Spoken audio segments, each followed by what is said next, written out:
Hey, what's going on? It is the gruesome twosome, the prodigy John Pollock, Mauro Ranallo with your Raw recap Monday.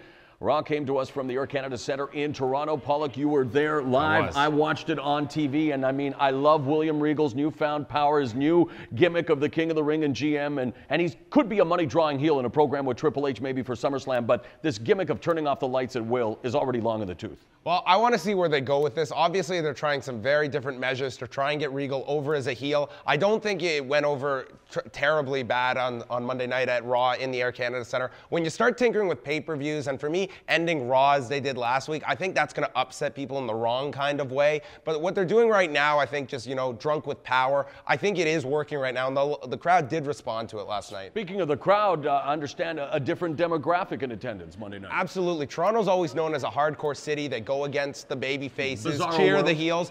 Definitely not seeing that anymore. It's a lot of children who are showing up, and definitely probably left very disappointed with no John Cena on the card. Well, and it's kind of a crazy night booking-wise when Roddy Piper, who hasn't been hip since, well, before he had his hip replacement, was the star of the show with that line about Santino Marella. Well, that was the one line. I mean, for the online audience that was aware that Santino Marella had a DUI last week in Florida, throwing in that line that what Santino needs is a designated driver, it got a huge pop live, which I was surprised. I didn't think that many people, especially all the kids there, would be aware of that story, but it was a great line, I thought. All right, also coming out of Monday Night Raw, there is a rematch from WrestleMania 19. Shawn Michaels taking on Chris Jericho. Can they recapture their magic? I think absolutely. This is the match that from the time this program was started was a match you wanted to see, and that's a pay-per-view match that I think is going to capture a lot of viewers for the pay-per-view. All right, don't forget, for all your combat sports news, you check out thefightnetwork.com.